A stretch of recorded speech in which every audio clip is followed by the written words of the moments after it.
पद्म पुरस्कारों पर विवाद ये समझिए कि देश में रिवायत सी बन गई है। इसके नामों के ऐलान यानी कि घोषणा के साथ ही जी हाँ, विवादों का बवंडर खड़ा हो जाता है। जी हाँ, फिर बात करें सियासत की या इसके अलावा अवार्ड वापसी की, इसको लेकर इंडिया में मचा है बवाल। तो मैं लेकर आया हूं इंडिया का सवाल। नमस्कार, मैं हूं मनीष अवस्थी, हाजिर हूं आपका अपना पसंदीदा डिबेट शो इंडिया का सवाल लेकर। केंद्र सरकार की ओर से पद्म पुरस्कारों की घोषणा की गई तो नया विवाद भी शुरू हो गया। पद्म भूषण पाने वालों में से एक पश्चिम बंगाल के पूर्व मुख्यमंत्री बुद्धदेव भट्टाचार्य ने पुरस्कार लेने से इनकार कर दिया।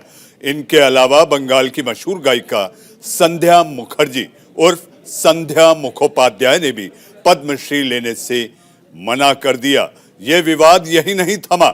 सबसे बड़ा विवाद तब शुरू हुआ जब पुरस्कार पाने वालों की लिस्ट में कांग्रेस नेता जी हां जनाब गुलाम नबी आजाद का नाम सामने आया, जिसके बाद पार्टी के कुछ नेताओं ने उन्हें बधाई तो दी, कुछ ने इस पर तंज भी कस दिया। सवाल है कि आखिर इस राष्ट्रीय सम्मान का मजाक क्यों उड़ाया जा रहा है, इस पर सियासत क्यों की जा रही है?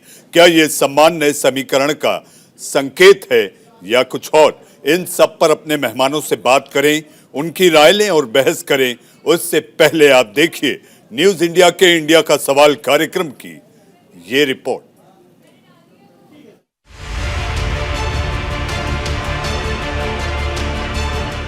केंद्र सरकार ने गणतंत्र दिवस की पूर्व संध्या पर पद्म पुरस्कारों का ऐलान किया, जिसके बाद विवाद के हालात पैदा हो गए।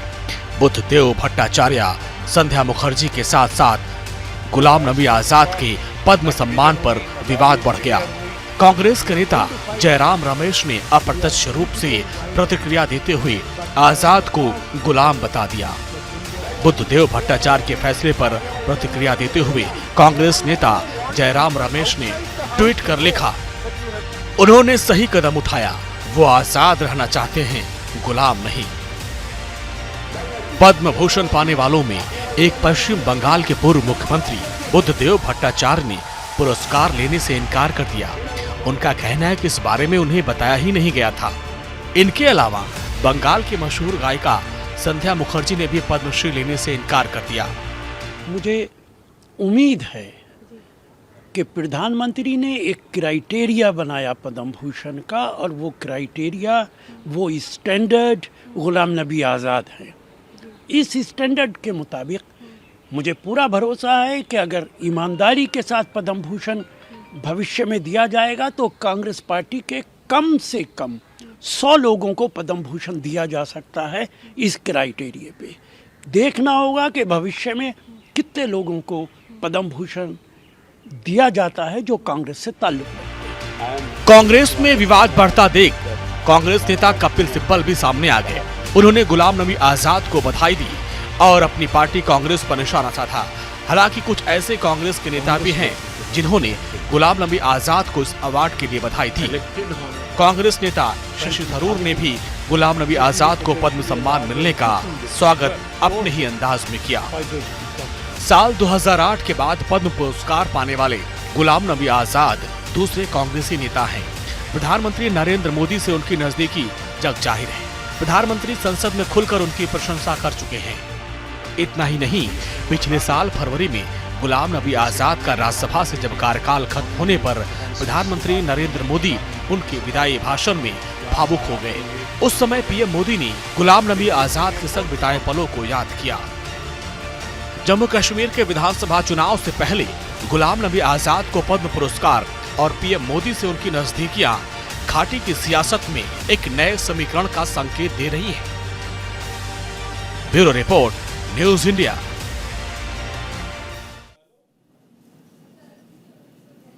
जी हाँ, पद्म पुरस्कारों को लेकर विवाद ये कोई आज की बात नहीं। जी हाँ, पहले भी अगर ध्यान रहे तो 1992 में नेताजी सुभाष चंद्र बाबू का परिवार भी नेताजी को दिए गए पद्म पुरस्कार को ठुकरा चुका है। बात करें सितारा देवी की, बात करें दत्तोपंत ठेंगड़ी की, और ऐसे कई नाम सामने आ जाएंगे जो पद्म पुरस्कार से जुड़े हुए हैं और साथ ही विवाद भी। लेकिन आज मजे की बात सामने तब आई जब सियासत में यानी कांग्रेस के वरिष्ठ नेता गुलाम नबी आजाद को जब पद्म पुरस्कार का ऐलान हुआ तो कांग्रेस में ही दो धड़े आमने सामने हो गए।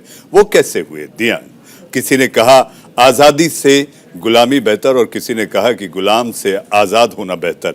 जी आगे बढ़ते हैं अपने मेहमानों की तरफ। जी हाँ, मेहमान आज हमारी इस चर्चा और बहस में डॉक्टर अजय उपाध्याय, प्रवक्ता कांग्रेस, हमारे साथ वेद प्रताप वैदिक साहब। जी हाँ, वेद प्रताप वैदिक साहब के लिए मैं क्या कहूं, उन्हें साहित्यकार कहूं, उन्हें स्तंभकार कहूं, उन्हें विदेश मामलों का जानकार कहूं, उन्हें वरिष्ठ पत्रकार कहूं, या उन्हें एक ऐसा विश्लेषक जो समाज में सबको एक दर्पण के रूप में आईना दिखाने का काम करता है।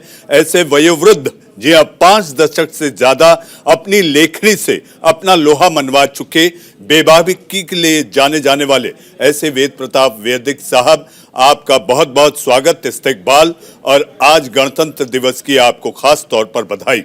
जी आगे बढ़ते हैं, हमारे साथ मेहमानों में मुकेश त्यागी जी। जी हाँ, प्रवक्ता बीजेपी हैं और आप बॉलीवुड से आपका ताल्लुक है।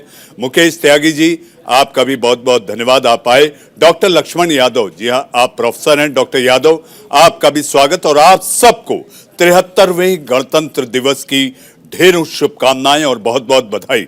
सबसे पहले डॉक्टर अजय उपाध्याय। जी हाँ, डॉक्टर उपाध्याय, प्रवक्ता के रूप में पढ़े लिखे प्रवक्ता का आना और वो भी ऐसे समय अपनी पार्टी को डिफेंड करना। जी हाँ, जब पार्टी के दो धड़े बटे हुए दिखाई दे और वो भी सरकार के सर्वोच्च ऐलान के बाद। जी हाँ, पुरस्कार का ऐलान होता है और आपकी पार्टी में ही बिखराव दिखाई देता है। कोई कहता है आजाद को गुलाम होना पसंद, तो कोई कहता है गुलामी से आजाद रहकर पुरस्कार लेना पसंद। डॉक्टर अजय उपाध्याय, मुझे ऐसा लगता है गुलाम नबी साहब के लिए बड़ी मुश्किल का दौर।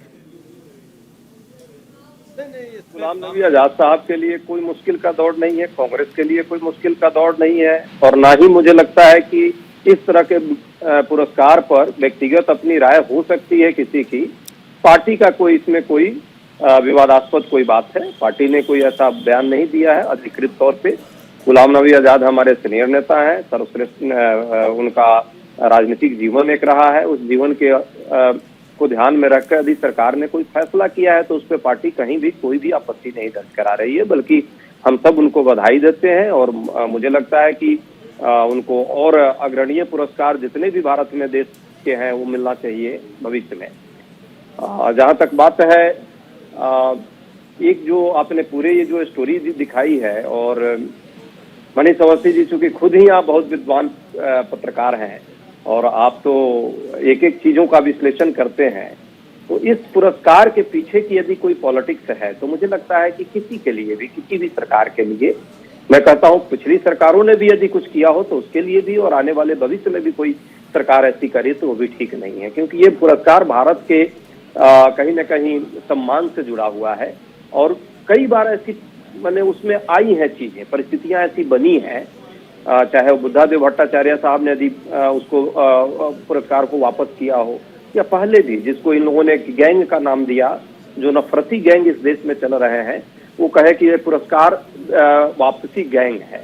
ये गैंग नहीं है, ये विद्वान लोग हैं। बहुत सारे विद्वानों ने जब परिस्थितियां इस देश में बनी, असहमति पर प्रतिबंध लगाने के प्रयास हुए, भारत की गणतंत्रता दिवस है, मैंने जनता के में वो स्वतंत्रता, वो आजादी कैसे रहे, ये आज एक बड़ा वो है। और मैं डॉक्टर उपाध्याय, मुझे दूसरे मेहमानों के भी पास जाना है, लेकिन मेरे मन में आपके जवाब पर एक सवाल पैदा हो गया। सवाल ये कि आखिर इस तरह के जब बड़े पद्म सम्मान, जी हाँ, सबसे बड़ा सर्वोच्च सम्मान माना जाता है पद्म सम्मान, और वो भी एक ऐसा नागरिक सम्मान जिसके लिए दुनिया में कई बड़े बड़े लोग ललायित हैं। जी हाँ, एक उदाहरण मुझे याद आता है, जब केंद्र में मंत्री नितिन गडकरी ने सार्वजनिक मंच से इस बात को कहा था कि पद्म पुरस्कार पाने के लिए बॉलीवुड की एक अभिनेत्री आशा पारेख उनके पास गई, और पास जाना ही नहीं, उन्होंने ये तक कह दिया कि उनके इमारत की लिफ्ट खराब थी तो 12 मंजिल तक 72 साल की वो महिला अभिनेत्री ऊपर चढ़ कर गई। ऐसी सूरत में जब सम्मान इतना बड़ा हो तो उसके साथ विवाद जब आ जाते हैं तो मुझे ऐसा लगता है कि सम्मान के स्तर को कहीं ना कहीं चोट पहुंचती है। लेकिन सियासत के रूप में देखिए, अगर इतना बड़ा सम्मान है तो संकेत कुछ और भी दे रहा है, जो इस समय आपकी पार्टी के भीतर चल रहा है कि एक के बाद एक तुम भी चले गए। नहीं नहीं, व्यक्तिगत जो भी है, चाहे वो आपने देखा ट्वीट जो भी लोगों ने किया है, उनके व्यक्तिगत विचार है, पार्टी का नहीं है। लेकिन एक बात आपने बड़ा अच्छा कहा है, आशा पारिक साहब ने जो चीजें आपने अभी स्टोरी बताई उसको दोहराना नहीं चाहूंगा। अब देखिए ना, आजादी 2014 में जिनको मिली उनको भी पद्म भूषण मिल गया। क्या क्या नौटंकी हुआ, क्या क्या कहानी हुआ। तो उस जो देना आपको है, इतना बड़ा सम्मान सर्वश्रेष्ठ भारत के, ये भारत से जुड़ा हुआ सम्मान है, इसको दे रहे हैं, इसका तो जरूर आकलन होना चाहिए, विश्लेषण होना चाहिए कि जो व्यक्ति इस तरह के विवाद दे रहा हो, जो व्यक्ति महात्मा गांधी को मानने को तैयार नहीं, पिता को नहीं माने और राष्ट्र का सम्मान उसे मिल रहा हो, ये सरकार ऐसी करेगी? कम से कम इस पर कोई विचार तो होना चाहिए। मैं ये व्यक्तिगत तौर पे बोल रहा हूँ, ये पार्टी का स्टैंड नहीं जी। डॉक्टर अजय हमारे पास है। डॉक्टर अजय, बात करें सरकारों की, जी हाँ, जब भी सरकार केंद्र में बदलती है तो जो इसके इच्छुक होते हैं कि आखिर पद्म सम्मान उससे मिलना चाहिए को लेकर सरकारों के गणित फेर गुणा भाग में भी बहुत सारी चीजें उलझ जाती है। जैसे ही केंद्र में सरकार बदलती है तो पद्म सम्मान को लेकर भी काफी बातें होती हैं। मैं वैदिक साहब से तो समझूंगा ही। आगे बढ़ते हैं डॉक्टर लक्ष्मण यादव। जी हाँ डॉक्टर साहब, आप प्रोफेसर हैं दिल्ली यूनिवर्सिटी में। डॉक्टर साहब, बुद्धदेव भट्टाचार्य, संध्या मुखर्जी, पश्चिम बंगाल के लोगों को पद्म सम्मान नहीं चाहिए, ये सम्मान का निरादर नहीं तो और क्या कहें? शुक्रिया मनीष जी इस बातचीत में शामिल करने के लिए। निश्चित रूप से जब कोई सम्मान इस बुनियाद पर कोई देश देता है कि वह अपने नागरिकों के बीच से साहित्य, कला, संस्कृति, समाज विज्ञान या सियासत, पत्रकारिता, किसी भी क्षेत्र में जो विशिष्ट भूमिकाएं होती हैं उसके चलते उन्हें सम्मानित करता है, जिससे सम्मान की बुनियाद ये होती है कि बाकी लोगों की हौसला अफजाई हो, कि राष्ट्र कैसे मजबूत हो, उसको लेकर के आगे बढ़ा जाए। लेकिन मैं मनीष जी, आपने पिछले कुछ आंकड़े जिक्र किए हैं, मैं हाल फिलहाल के आंकड़े देख रहा था। 2013 में गायिका सेस्तला जानकी ने, 2016 में पत्रकार वीरेंद्र कपूर और तमिल लेखक बी जयमोहन ने भी सम्मान वापस किया, नहीं लिया। और 2019 में नवीन पटनायक की बहन गीता मेहता, जो शिक्षा व साहित्य जगत में उनको सम्मानित किया गया था, उन्होंने भी पुरस्कार लेने से मना किया। और इन लोगों ने कहीं ना कहीं एक संकेत किया कि यह पुरस्कार हम क्यों नहीं ले रहे हैं, उसके पीछे उनके अपने तर्क थे। सवाल, मेरी टिप्पणी ये है मनीष जी कि हमारे देश में कहने को बहुत सारी चीजें तटस्थ और निष्पक्ष होती हैं, मगर हम ये बखूबी जानते हैं कि सियासत अलग अलग दौर में इसके भीतर एक भूमिका निभाती रही है। पहले भी इसको लेकर के विवाद रहे हैं, लेकिन हाल फिलहाल में सम्मान को वापस किया जाना प्रतिरोध का एक प्रतीक भी बन रहा है। मैं ये नहीं कहूंगा कि बुद्धदेव जी का जो बयान मैं कल से आज तक मैं देख रहा हूं, उसमें उन्होंने कहा है कि मुझसे संपर्क नहीं किया गया, लेकिन सरकार का पक्ष है कि उनके परिवार वाले लोगों से संपर्क किया गया था, लेकिन वो बात बनी नहीं। मेरा कहना यह है कि दोनों पक्ष इसके हैं कि सम्मान की गरिमा जो सम्मानित किया जा रहा है उसके हक में भी है कि वो बनाए रखे, लेकिन जो सम्मान दे रहा है वो भी अपनी विश्वसनीयता ऐसी बनाए रखे कि सम्मान पर सरकार हावी न हो जाए। मुझे लगता है इसमें दोनों का सम्मान बना रहे। जी डॉक्टर लक्ष्मण यादव, मर्यादा बनी रहनी चाहिए। मर्यादा के साथ साथ गरिमा, और इसको लेकर एक मापदंड भी तय हुआ था 1996 में कि आर नारायणन समिति ने इसके मापदंड भी तय किए थे कि आखिर पद्म सम्मान का आधार क्या होगा। जी हाँ वैदिक साहब, आपके पास आ रहा हूं। हमारे बीजेपी के प्रवक्ता से मैं एक सवाल ले लूं, फिर आपके पास विश्लेषण के लिए आऊंगा, क्योंकि देश इस समय जो लाखों करोड़ों दर्शक इंडिया का सवाल देख रहे हैं वो ये सुनना चाहते हैं एक ऐसे व्यक्ति से जिसने हर विधा में काम किया है, चाहे विदेश मामलों की बात हो, चाहे समाज में घटते सरोकारों को। हम सब पर आपसे चर्चा करेंगे कि आखिर पद्म पुरस्कारों को लेकर विवाद हमेशा क्यों खड़ा हो जाता है। मुकेश त्यागी जी, पद्म पुरस्कार का ऐलान हुआ और सरकार की मंशा पर सवाल खड़ा हुआ। मुकेश जी, देखिए ऐसा है कि मंशा जो है वो तो आप देखिए निरंतर चला रहा है। एक अवार्ड वेब गैंग ऑपरेट कर रहा था हिंदुस्तान के अंदर, जिसमें प्रधानमंत्री को शायद 51 या 52 लोगों ने चिट्ठी लिखी थी, जिसके अंदर विनायक सेन टाइप के लोग थे जिनका कम्युनिस्ट पार्टी और नक्सलिस्ट मूवमेंट से कन्विक्शन भी हो चुका था। तो कुछ एक इस प्रकार के तत्व लगातार गरिमा को घटाना चाहते हैं, गिराना चाहते हैं, अंतर्राष्ट्रीय क्षेत्र में उनकी आवाज पहुंचती है और उनके ऊपर लेख लिखे जाते हैं ताकि हिंदुस्तान की जो बढ़ती हुई प्रगति है उसको किसी तरीके से रोक सकें। अभी चाइना से इनको अवार्ड मिल जाता तो मैं समझता हूँ ये सब बहाने नहीं चलते कि मुझसे कंसेंट नहीं दी गई। इनकी पत्नी को पोस्ट किया गया था। देखिए, सबसे पहले इवन नोबेल प्राइज में भी रिफ्यूज किया। जॉन पॉल सार्त्रे जो कि एग्जिस्टेंशियलिज्म के बहुत बड़े फिलोसोफर रहे, उन्होंने भी रिफ्यूज किया था, लेकिन उनके कारण बड़े ठोस थे।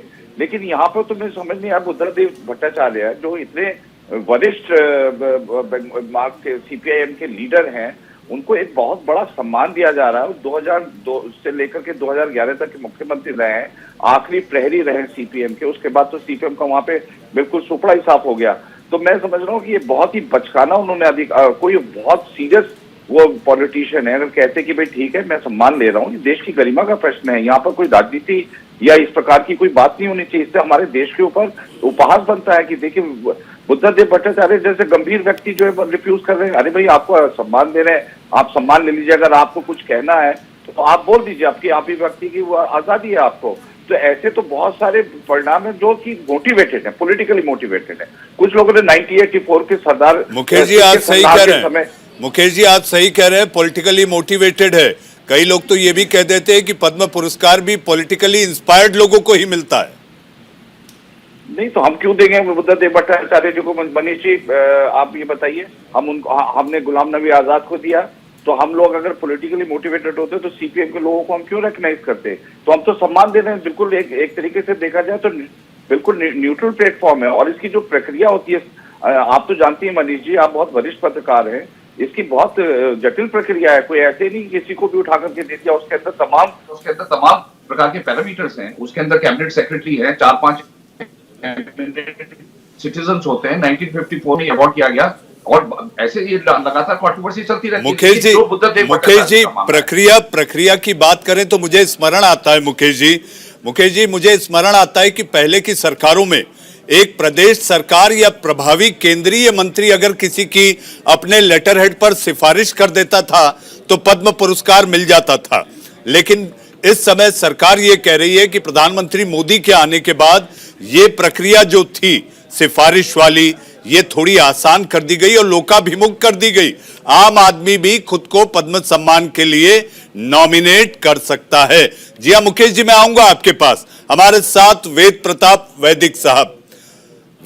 मेरा पहला और सीधा सवाल आपसे है, चयन प्रक्रिया और ऐलान के साथ ही पद्म पुरस्कारों पर यह परिपाटी बन गई है, रिवायत हो गई है कि विवाद खड़ा होना तय है।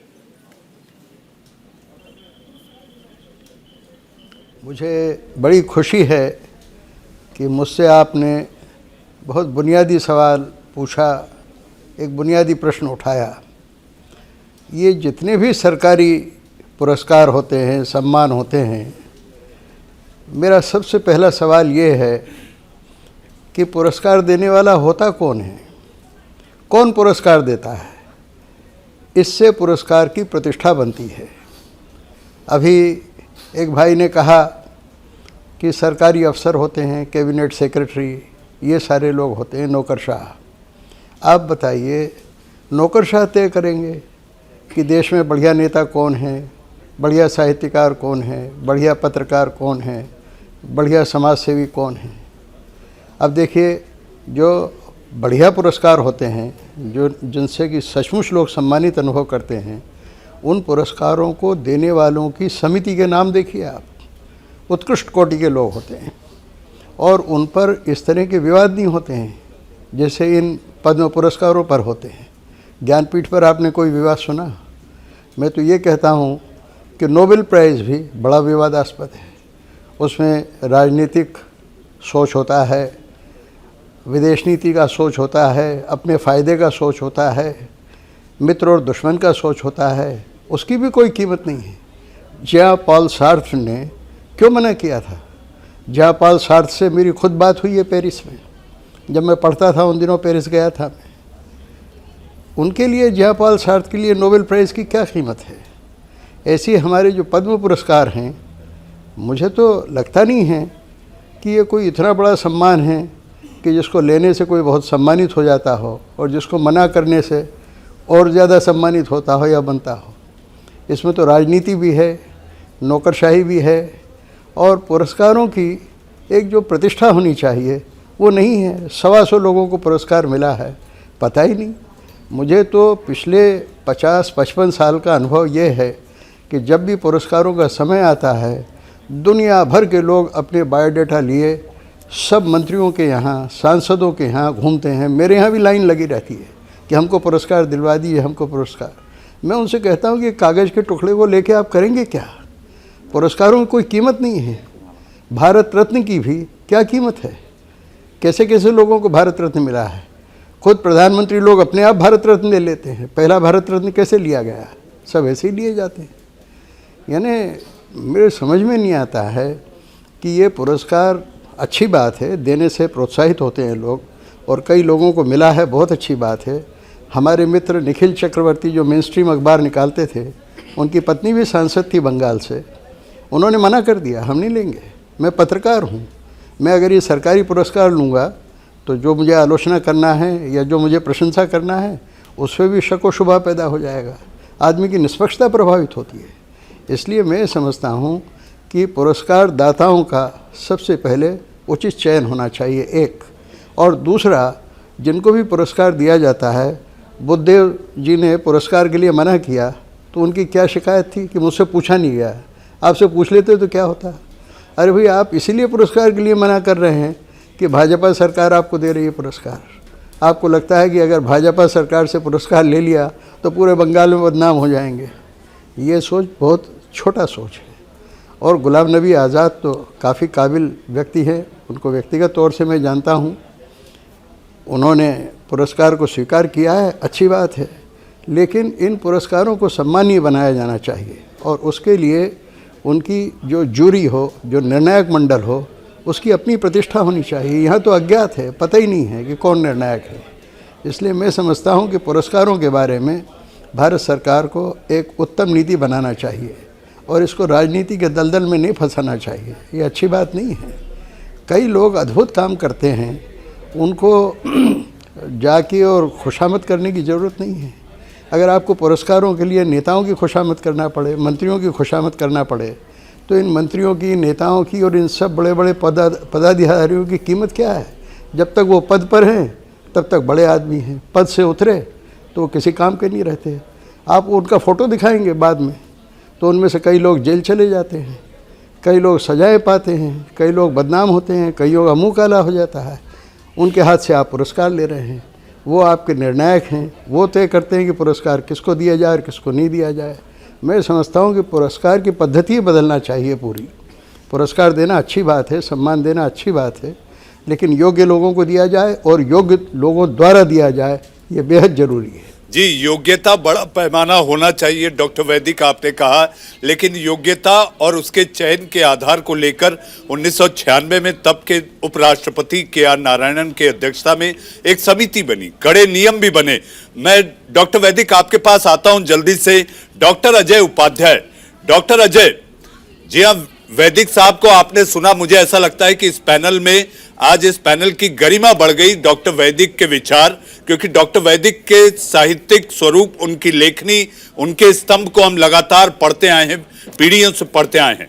डॉक्टर अजय, वैदिक साहब का कहना है कि गुलाम नबी आजाद को अगर पुरस्कार मिला है तो कोई बुराई नहीं है, लेकिन सियासत आप ही की पार्टी में शुरू हुई। सरकार ने तो अच्छा काम किया, उनकी योग्यता, उनका समाज के प्रति योगदान, उल्लेखनीय योगदान, और मुझे ऐसा लगता है जम्मू कश्मीर को खासकर ध्यान में रखकर सरकार ने यह निर्णय लिया। डॉक्टर अजय उपाध्याय, आखिर कांग्रेस में इतना बवाल और बवंडर क्यों? नहीं मनीष जी, मैंने वैदिक साहब का मैं बहुत सम्मान करता हूं। मेरे संयोग से वो अग्रज है इस मामले में कि जिस इंस्टीट्यूशन से उन्होंने अपनी पीएचडी की है, संयोग से उन्होंने भी हिंदी में की है और मैंने भी हिंदी में की है उस पीएचडी को। तो और इनके सुपुत्र हमारे मित्रवत भी थे, बैचमेट, एक आध साल आगे पीछे हम लोग थे। लेकिन एक बात से मैं असहमत हूं, और असहमति ही इस प्रजातंत्र की नींव है, और जिसके लिए जो आज ये चल रहा है, जिस पर असहमति गैंग का नाम दे दिया जाता है। पुरस्कारों की अपनी महत्ता है। पुरस्कार अपने आप में आपको कहीं ना कहीं सम्मान मिलता है आपके कार्यों के लिए, आपके अच्छे सामाजिक, सांस्कृतिक, राजनीतिक आपकी एक पहचान कहीं ना कहीं जीवन में आपने की है तो उसके लिए है। हाँ, ये जरूर है कि कुछ अच्छे लोग छूट जाते हैं उसमें और उनको भी मिलना चाहिए। मैं तो कहूंगा वैदिक साहब को क्यों नहीं मिलना चाहिए था, इन्हें भी मिलना चाहिए था। आज तक इस सरकार और कई बार मैंने देखा है सरकार से पूरी तरह सहमत होते हैं इनके लेखनी में, मैं देखता हूँ। मैं कोई कटाक्ष नहीं कर रहा हूँ, इनकी अपनी स्वतंत्रता है और अच्छे विश्लेषक हैं, लेकिन ऐसे लोगों को ये सरकार नहीं चुनना चाहती। ये सरकार पिट्ठुओं को चुनना ज्यादातर चाहती है या उसके अंदर एक कोई राजनीति पैदा करना चाहती है। मुझे लगता है ऐसा नहीं करना चाहिए।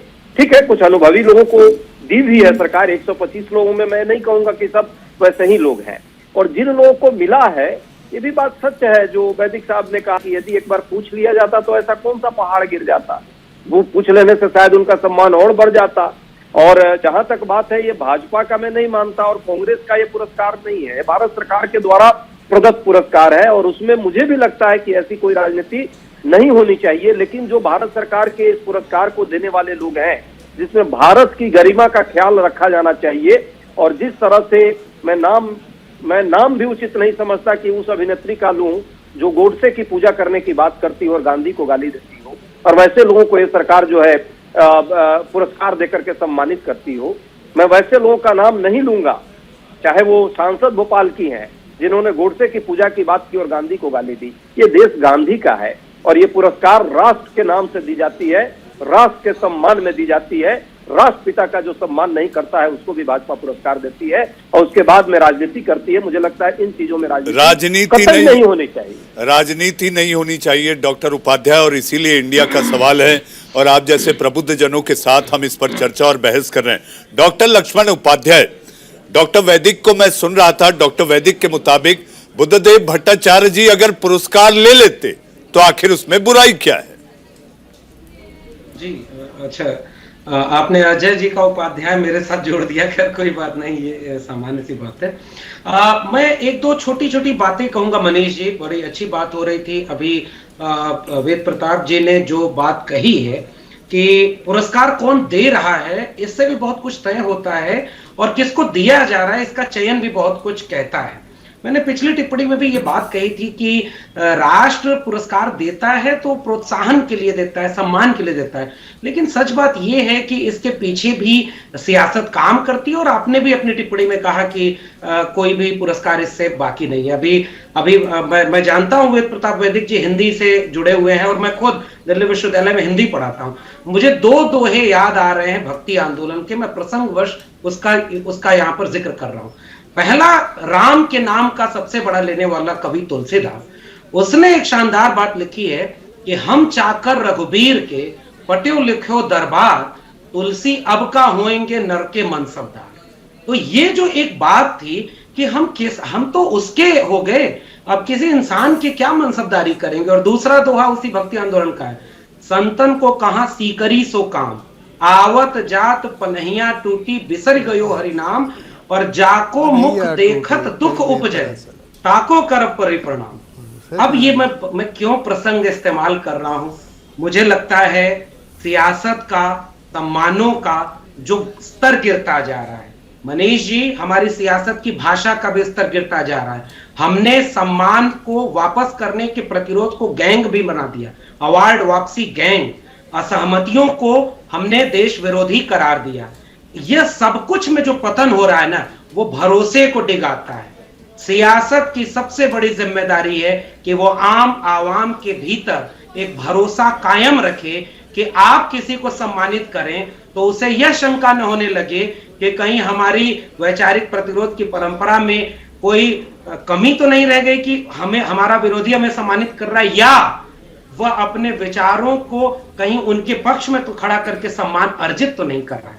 जी, ये मेरी टिप्पणी। जी डॉक्टर यादव, आपकी टिप्पणी पर मुकेश त्यागी जी से सवाल बनता है। मुकेश जी, सरकार की मंशा पर सवाल उठते हैं, योग्यता पर उठते हैं, निष्पक्षता पर उठते हैं। आखिर पद्म सम्मान को लेकर आप खुद बॉलीवुड से जुड़े हुए हैं, आप बीजेपी के प्रवक्ता हैं, मैं इस समय जानना चाहूंगा कि एक के बाद एक ऐसे कई उदाहरण है। मुझे याद आता है, स्मरण आता है, पहले देश के शिक्षा मंत्री मौलाना अबुल कलाम आजाद ने भी, जी हाँ, उन्होंने भी पद्म सम्मान को ठुकराया था।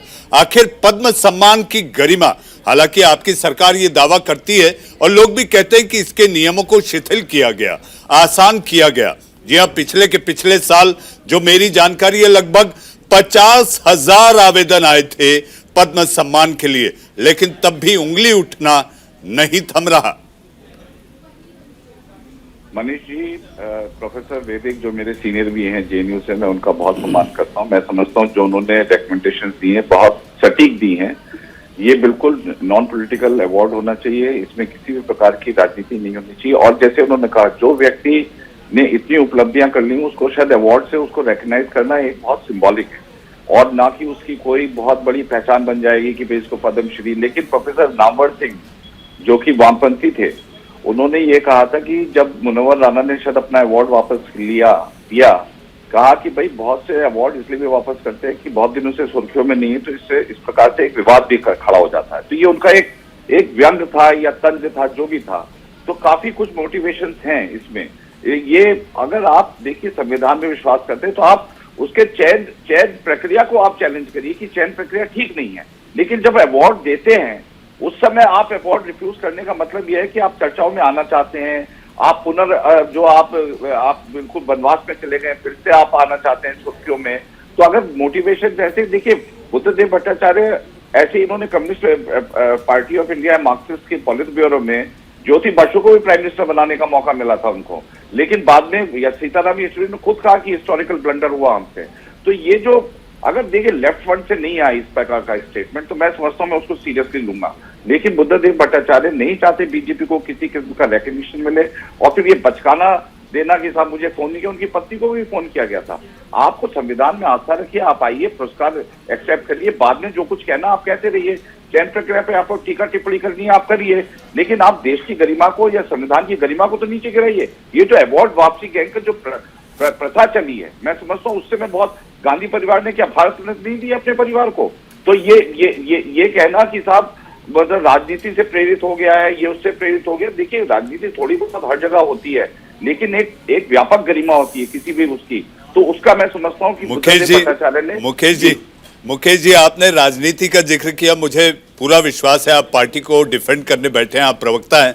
डॉक्टर वैदिक मुस्कुरा रहे हैं, डॉक्टर साहब मेरा सवाल आपसे ये है, पद्म सम्मान को लेकर इसके राजनीतिक मायने तलाशने में लोग जुट जाते हैं कि एक तो सबसे पहले अगर पाना हो तो ये ढूंढा जाए कि कौन व्यक्ति है जो उस पायदान तक पहुंचा सकता है जहां पर स्क्रीनिंग कमेटी के सामने गिने चुने नामों में उस नाम का उल्लेख हो जाए, और दूसरा अगर ऐलान हो गया तो क्या चुनावी समीकरण भी इसमें ध्यान रखे जाने लगे?